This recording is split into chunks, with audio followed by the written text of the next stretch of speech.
के साथ रहने का इजाजत दी जाए, क्योंकि लेट्स सपोज अगर कोई फैमिली अरेस्ट हुई है, इलीगल इमिग्रेंट है वो, और वो मैं फिर वो कह रहा हूं कि इसको किसी एक उसमें जमीन पे ना लेके जाया जाए। It is not only for Afghani, Nigerian भी अरेस्टेड है जो इलीगल इमिग्रेंट है, बांग्लादेशी भी इलीगल इमिग्रेंट हमारे पास अरेस्टेड है। तो मुख्तलिफ मुल्कों के लोग जो हैं वो इलीगल इमिग्रेंट्स जो हैं वो ना सिर्फ सिंध की जेलों में, लेकिन ये आपको पूरे पाकिस्तान की जेलों में इलीगल इमिग्रेंट्स जो हैं वो जेलों में नजर आएंगे अगर आप उसका कोई सही तरह सर्वे कर लें। तो कानून ये कहता है कि जो बच्चे हैं अगर 7 साल से कम उम्र है तो उसको अपनी वालिदा के साथ रहने दिया जाए, क्योंकि अगर उसका वालिद भी जेल में हो, वालिदा भी जेल में, तो बच्चा बेचारा कहां जाएगा, खुदा ना खास्ता उसको कहां रखा जाएगा। तो उनको भी उन प्रिजन में रखा जाता है, but not as a prisoner. वो इनमेट्स होते हैं अपने वालिदा के साथ। तो ये है कानून। और ये भी बता दूं कि इनमें से कोई भी शख्स जेल में हुकूमत की इमा पे नहीं है। ये जब भी कोई इलीगल इमिग्रेंट होता है तो उसको पुलिस या FIA या बाकी इदारे जो है वो उनको गिरफ्तार करके लेके जाते हैं कोर्ट्स में।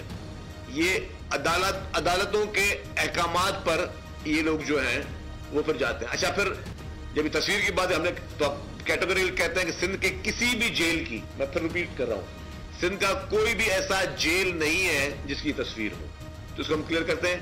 अब जो वुमेन स्टेशन है जहां पे ये अफगानी बच्चे और अफगानी खवातीन जो हैं वो मौजूद हैं, उसकी मैं आपको कुछ क्लिप्स दिखा देता हूं कि वो हमारे पास सिंध में किस तरह के हैं। ये प्लीज आप अगर कैमरास का रुख कर लें तो मैं बहुत बहुत शुक्रगुजार हूंगा आपका।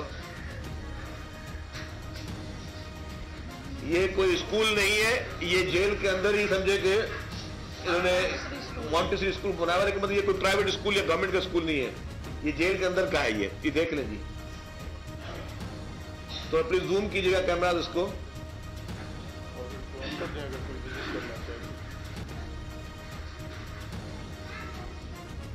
एक दो दोबारा चले, एक दो फिर दोबारा चलाएं इसको जी।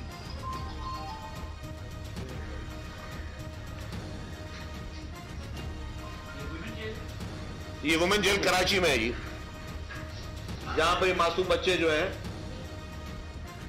इनको तालीम भी दी जा रही है और प्रॉपर जो है खाना दिया जाता है, रिहाइश की सहूलत दी जाती है और वो उनको मेडिकल फैसिलिटीज भी जो है वो प्रोवाइड की जाती हैं। अच्छा, अब जेल का जो बाकी आप देख लें, ये वीडियो, ये जेल के अंदर है जिसे आप कहते हैं।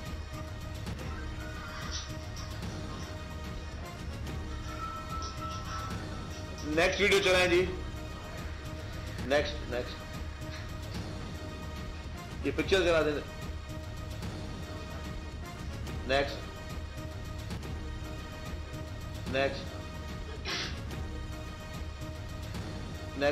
अब देखिए, ये जेल के अंदर के जो होते हैं, जो बैरक्स है, ये बैरक्स में इनको इस तरह की सिंध में जो है वो खवातीन को इस तरह रखा जाता है।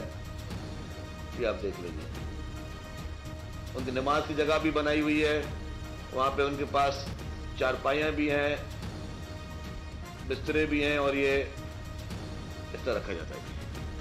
ये एक्चुअल जेल, ये है एक्चुअल जेल जो खवातीन और जो बच्चा जहां रह रहे हैं। यहीं पे होल्ड कीजिएगा, देख लीजिए इसको दोबारा से।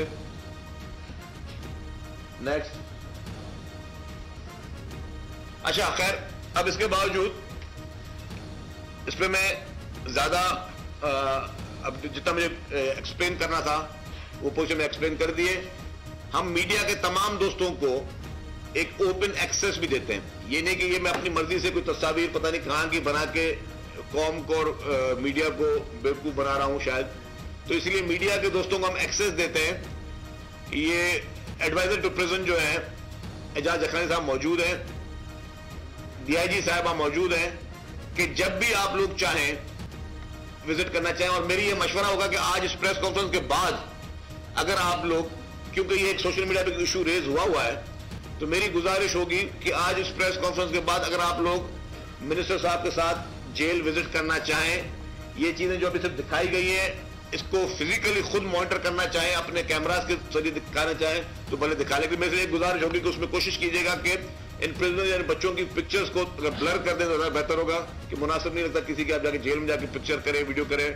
जो पहले कभी कभी यहाँ पे कुछ लोगों को ये शौक होता था कि किसी की तजलील करना, तो मेरा मकसद होगा कि आप भले जाके वहाँ पे उसको ब्लर करके वो देख लीजिएगा, और ताकि और आप कौम को दिखाएं, पूरे पाकिस्तान को दिखाएं कि जी सिंध में कोई इस तरीके से खुदा न खास्ता का सलूक जो है वो किसी के साथ नहीं किया जाता। और मैंने फिर रिपीट कर रहा हूं कि this is not the matter of कि सिर्फ ये अफगानी इलीगल इमिग्रेंट्स का है, नाइजीरियन है या बाकी और बांग्लादेशी किसी भी मुल्क का जो भी इलीगल इमिग्रेंट है उसके साथ पूरी दुनिया में एक ही कानून होता है, वो है। अच्छा, इसमें मैं एक चीज बता दूं कि ये जो प्रिजनर्स है, डेफिनेटली एक और सवाल ये आएगा कि फिर इनका अब क्या होगा। इनमें से जो अंडर ट्रायल प्रिजनर्स है, क्योंकि मैंने आपको कहा कि बच्चे जितने भी हैं वो प्रिजनर्स नहीं हैं, वो कोर्ट के अहकामात पर उन वालदाओं के पास बच्चे हैं। तो 129 टोटल मैंने बताया कि जो कि फीमेल है, उसमें से जो अंडर ट्रायल है वो 75 फीमेल है और कन्विक्टेड जो है वो 54 फीमेल है, और उनको अदालतों ने कन्विक्शन दिए 2-2 महीने की। ठीक है, अब इनकी खत्म हो रही है कन्विक्शन जो है वो जनवरी में, तो जनवरी में जो 54 खवातीन है और इनकी वो काउंट भी होते हैं जिस दिन से वो अरेस्टेड है, तो जो 54 खवातीन है और उनके साथ जितने बच्चे होंगे उनको हुकूमत सिंध वफाकी हुकूमत के कहने पे उनको डिपोर्ट करेगी। ठीक है, वो डिपोर्ट हो जाएंगे। ये नहीं कि उनको कोई बहुत बड़ी सजाएं हैं और खुदा न खास्ता किसी अजियत में बैठे हों, लेकिन जो अदालत ने आइन और कानून के मुताबिक उनको सजा दी 2-2 महीने की, किसी को भी 2 महीने से ज्यादा की सजा नहीं है, तो 2-2 महीने की सजा है। उसके बाद इन लोगों को डिपोर्ट किया जाएगा और ये अपने मुल्क जाए और जाकर अपने मुल्क में वापस ये कयाम पजीर हो। तो ये है पूरी चीज की स्टोरी जो आपको देने दी। अब दूसरा इशू है, इस वक्त महंगाई का मुल्क में एक डेफिनेटली तूफान है, दुनिया भर में महंगाई है, लेकिन इन्फ्लेशन पाकिस्तान में ज्यादा जो आपकी फाइनेंशियल पोजीशन है वो कोई आइडियल नहीं कहा जा सकता। Definitely it's the domain of federal government, but beside this कि उन सारी चीजों देखते हुए हुकूमत सिंध जो भी बेहतर से बेहतर कर सकती है सिंध में रहने वाले लोगों के लिए, वो हुकूमत उसकी कोशिश कर रही है। और इन क्राइसिस के सूरत हाल के बावजूद अरबों रुपए की सब्सिडी देकर, और सब्सिडी हुकूमत ने भरी है जो कि अवाम को डायरेक्ट मिल रही है, और उन लोगों को जो कि ज्यादातर मुस्तहक हैं या जो कि नॉन अफोर्डिंग है। आज भी 65 रुपए फी किलो आटा सिंध भर में फराहम किया जा रहा है, मुख्तलिफ स्पॉट्स पे मिल रहा है, उसकी तशहीर पहले भी की गई है, और पूरे पाकिस्तान में वाहिद सूबा सिंध है जो 65 रुपए फी किलो आटा नॉन स्टॉप दे रहा है। रोजाना 10-10 किलो का एक बैग है आटे का, तो रोजाना 5.25 लाख खानदानों को ये 65 रुपए पर केजी आटा गवर्नमेंट ऑफ सिंध जो है वो दे रही है, 5.25 लाख डेली की बुनियाद पे। और आप ये दे रहे हैं अक्टूबर से, सितंबर 15 से, सितंबर 15 के बाद से शुरू की सप्लाई, और मार्च तक की हमारी मार्च 15 तक ये सप्लाई जारी रहेगी। तो ये 6 महीने पूरे, हालांकि इसमें मुख्तलिफ जगहों पर बहुत महंगा आटा है, लोग जो है वो महंगा आटा बेच रहे हैं, उस पर भी डिपार्टमेंट का काम कर रहे हैं, लेकिन क्योंकि वो, फिर मैंने पहले भी कहा था, फिर दोबारा कह रहा हूं कि आप अगर समझते हैं कि आप अफोर्ड नहीं कर सकते महंगा आटा, तो आप गवर्नमेंट के इन स्टॉल से परचेजिंग करें। अगर आप बड़े स्टोर्स पे जाएंगे, फैंसी स्टोर्स पे जाएंगे, एयर कंडीशन किस्म के स्टोर्स पे जाएंगे, बड़े मॉल्स में जाएंगे, तो डेफिनेटली वहां का आटा महंगा है। लेकिन government of Sindh food department खुसूसी तौर पर ये मेक श्योर कर रहा है कि डेली नॉन स्टॉप ये सप्लाई जारी रहे। इस पर मैं रिक्वेस्ट करूंगा honourable minister for food and excise Mukesh Chawla साहब को कि वो इस वक्त जो फूड के बारे में जो आपके सवालात हों या जो अपना ब्रीफ करना चाहते हैं कि वो किस तरह दे रहे हैं, किस स्टॉल के जरिए देना चाह रहे हैं, क्योंकि इन्होंने कहा कि इनके पास इस वक्त 850 स्पॉट्स हैं और एक स्पॉट पे कहीं पे 2-2, 3-3 गाड़ियां भी हैं, तो मतलब वो उन्होंने नेटवर्क को बढ़ा रहे हैं। तो ये मुकेश साहब आपसे बात करेंगे। थैंक यू वेरी मच जी।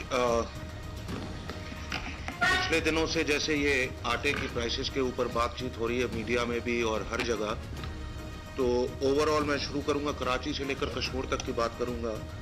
कराची में बाय इटसेल्फ 198 पॉइंट्स हैं हमारे डिफरेंट जगहों पर। उसमें दुकानें भी हैं और कुछ हैं मोटर व्हीकल पॉइंट्स, जिसमें ट्रकें, कहीं 2 ट्रकें, कहीं 3 ट्रकें, मतलब उस एरिया में डिस्ट्रीब्यूट है यूसी वाइज 198, और फी ट्रक में कहीं 600 कहीं 800 बोरियां होती है। उस हवाले से 1.25 लाख बोरी बाय इटसेल्फ खाली कराची को प्रोवाइड की जाती है पर डे के हिसाब से। तो आप समझे तकरीबन 50 लाख के करीब बैग महीने के, जो 65 रुपए के हिसाब से 10 kg वाले 50 लाख के करीब बैग खाली कराची को सप्लाई होते हैं। और जो डेली के बाकी के जो 3-3.5 लाख बैग है, उसमें हैदराबाद, मीरपुर खास, सक्खर, लाड़काना, सारे सिंध के डिवीजन मौजूद है और ये इजीली अवेलेबल है। काफी शिकायत हमें पहले हैदराबाद से आई थी कि आपके पॉइंट्स बहुत कम है, रश बहुत लगता है। उधर हमने बढ़ाकर 20 पॉइंट्स कर दिए। कराची में भी अभी रिसेंटली शिकायत आई, उस नेटवर्क को हम और बढ़ा रहे और तेज कर रहे हैं। और जहां तक क्वालिटी आटे की है कि अगर इसकी क्वालिटी खराब होती तो दिन के 5.25 लाख बैग क्यों खरीदते लोग?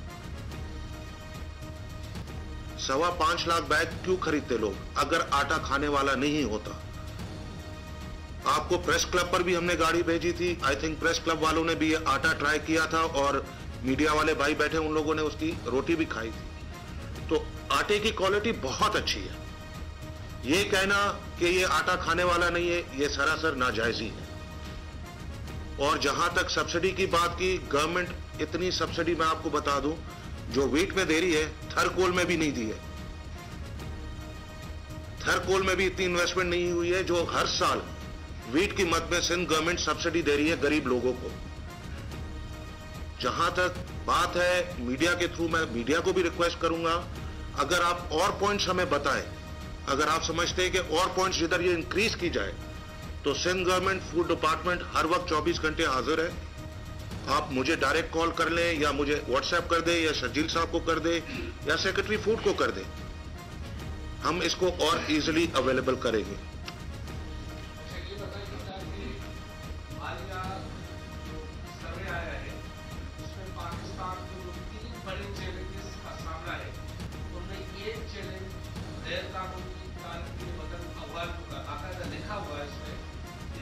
बड़ा चैलेंज पाकिस्तान के बॉर्डर और अफगानियों का है और ये इशू मुख्तलिफ वक्तों में उठता आ रहा है। पहले भी आपको याद होगा इस इशू की वजह से इसी हुकूमत पर तनकीद हुई और गैर कानूनी तारकीन वतन जहाँ पर स्ट्रीट क्रिमिनल्स और मुख्तलिफ मामला में इन्वॉल्व है। तो आखिर सिंध हुकूमत इस मामले का कब मुस्तकिल हल करेगी? क्योंकि ये मामला तो आप आए दिन आपकी सर का दर्द बनता जा रहा है और पूरी सलामती का भी मामला होता जा रहा है। देखिए जी, कोई भी मुल्क चलता है आइन और कानून के मुताबिक। जो हमारे मुल्क का आईन पाकिस्तान और हमारा कानून कहता है, हम उसी को 100% फॉलो करेंगे। ये बात बिल्कुल क्लियर मैसेज है कि कोई भी इलीगल इमिग्रेंट होगा, चाहे वो किसी भी नेशन का हो, मैं सिर्फ किसी एक नेशनल की बात नहीं कर रहा, कोई भी शख्स किसी भी नेशनलिटी रखता हो और वो यहाँ पे पाकिस्तान में बगैर वीजा के इलीगली रह रहा है, तो डेफिनेटली ये कानून का काम है, ये उन ऑफिसर्स का काम है जिनको तनख्वाहें इस चीज की मिलती हैं कि आपने इस मुल्क को कानून के दायरे में रखना, देखकर चलाना है। आप दुनिया के कोई भी ऐसा मुल्क नहीं है जहां पे आप इलीगली जहां पे रह सको, गैर कानूनी तौर पर रह सको। और जहां तक आपने क्राइम की बात की, स्ट्रीट क्राइम की बात की, डेफिनेटली इस तरह के कुछ केसेस आए हैं और उसको केसेस को मेरिट पे देखा जा रहा है। केसेस को ये नहीं देखा जा रहा कि जी क्राइम करने वाला कौन है। क्राइम करने वाला किसी भी मुल्क का शहरी हो, कोई भी जुबान बोलने वाला हो, अगर क्रिमिनल है तो उस क्रिमिनल के लिए जो कानून बना हुआ है उसी कानून के तहत उसका काम होगा। अफगानी बच्चों की तस्वीर का रिपोर्ट वो भी कराची की है और सिटी कोर्ट के लॉकअप की तस्वीर है। दूसरा जानना चाहते हैं कि जो अफगान बच्चे और अफगान खवातीन सेंट्रल जेल कराची में कैद हैं, उनकी सूरत